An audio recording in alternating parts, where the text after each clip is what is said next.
Hello friends, कैसे हैं आप लोग। आज हम लोग पढ़ेंगे सीपीएफ यानी सर्टिफिकेट इन पोल्ट्री फार्मिंग, जिसमें आज पढ़ेंगे ओएलपी 001 के खंड 1 में इकाई 2 कुक्कुट पालन की प्रणालियां, जिसमें आपके लिए आज लेकर आए हैं प्रजनक पक्षियों के झुंड का पालन कार्यक्रम। तो वीडियो स्टार्ट करने से पहले जो भी फ्रेंड्स हमारे चैनल पर नए आए हैं कृपया चैनल को सब्सक्राइब कर ले और बेल आइकन को प्रेस कर दे, ताकि जो भी लेटेस्ट वीडियो हमारे चैनल पे आए वो सबसे पहले आपको मिल सके। तो आइए ज्यादा टाइम को ना किल करते हुए चलते हैं अपने टॉपिक पर। कुक्कुट पालन की प्रणालियां में प्रजनक पक्षियों के झुंड का पालन कार्यक्रम। तो आइए वीडियो को स्टार्ट करते हैं। प्रजनक पक्षियों के झुंड का पालन कार्यक्रम। सबसे पहले इसमें आवास के बारे में जानते हैं। प्रजनक स्टॉक को डीप लीटर अथवा प्रजनक दड़बों में पाला जा सकता है। डीप लीटर में आवश्यक न्यूनतम फर्श स्थान 1860 सेंटीमीटर स्क्वायर और केजेस में 450 सेंटीमीटर स्क्वायर मादाओं के लिए 700 नर प्रजनकों के लिए होता है। प्रति 4 लेयर्स के लिए एक दड़बे के साथ 15 सेमी फीडर स्थान और 2.5 सेमी ड्रिंकर स्थान की आवश्यकता होती है। मुर्गों को मुर्गियों से अलग पालना सही रहता है। आइए नेक्स्ट देखते हैं झुंड की एकरूपता।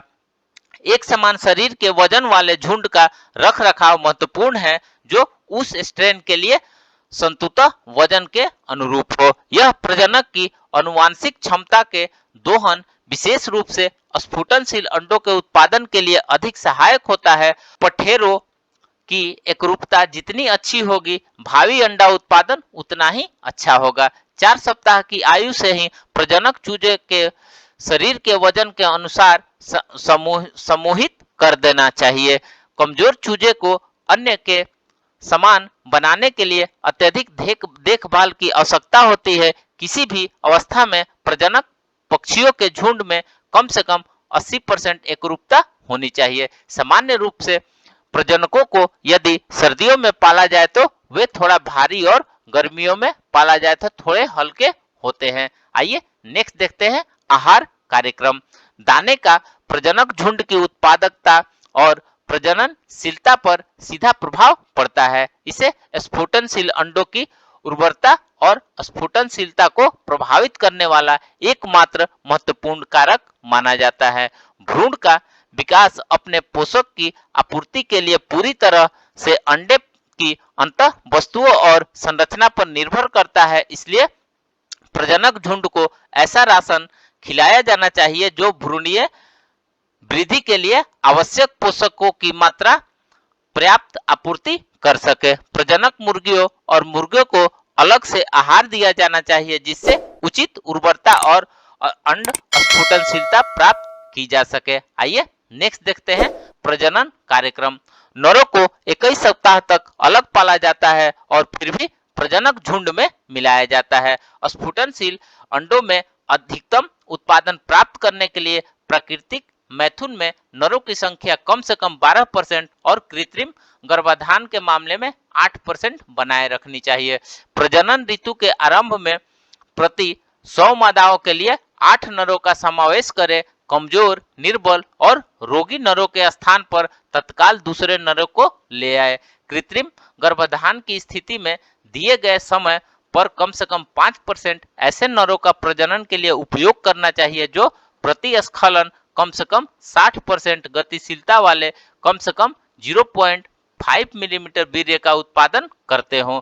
मादाओं को वीर्य एकत्रित करने के लिए 30 मिनट के अंदर ही स्वच्छ वीर्य 0.03 से 0.05 मिलीलीटर से 5 दिन में एक बार गर्भाधान कराए। आइए नेक्स्ट देखते हैं स्वास्थ्य देखरेख कार्यक्रम। यह कामोबेश व्यावसायिक लेयर्स के लिए अपनाए गए कार्यक्रमों जैसा ही होता है। ये कार्यक्रम एक स्थान से दूसरे स्थान पर और समय के साथ उस क्षेत्र में रोगों की मौजूदगी के आधार पर भिन्न होते हैं।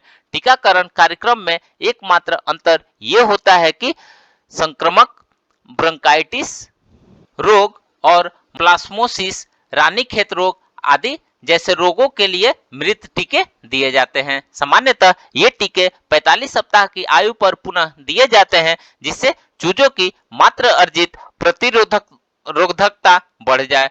फाउल कॉलरा का टीका स्थानीय क्षेत्र में 10 सप्ताह की आयु में दिया जाता है। यही नहीं, मुर्गे का लगभग 16 सप्ताह की आयु में माइक्रोप्लाज्मा और साल्मोनेला के लिए परीक्षण करना चाहिए। सकारात्मक प्रतिक्रिया देने वाले संक्रमित मुर्गों को झुंड से निकाल देना चाहिए और कृमिनाशन डीप लीटर प्रणाली में प्रति माह अथवा 6 सप्ताह में एक बार, केज प्रणाली में और स्लेट में पाले जाने वाले प्रजनकों में 2 माह में एक बार करना चाहिए। आइए नेक्स्ट देखते हैं जैव सुरक्षा कार्यक्रम। जैव सुरक्षा एक समेकित कार्यक्रम है जिसमें संसाधनों पर व्यय अधिकता उत्पादकता के लाभ अनुमान करके किया जाता है। जैव सुरक्षा के रोगों के होने के रोकने के लिए एक व्यापक प्रणाली के रूप में देखना चाहिए। प्रभावी जैव सुरक्षा आर्थिक रूप से उचित और आवास लेआउट सुविधा और प्रबंधकों और कर्मचारियों की दक्षता और क्षमता के अनुरूप होनी चाहिए।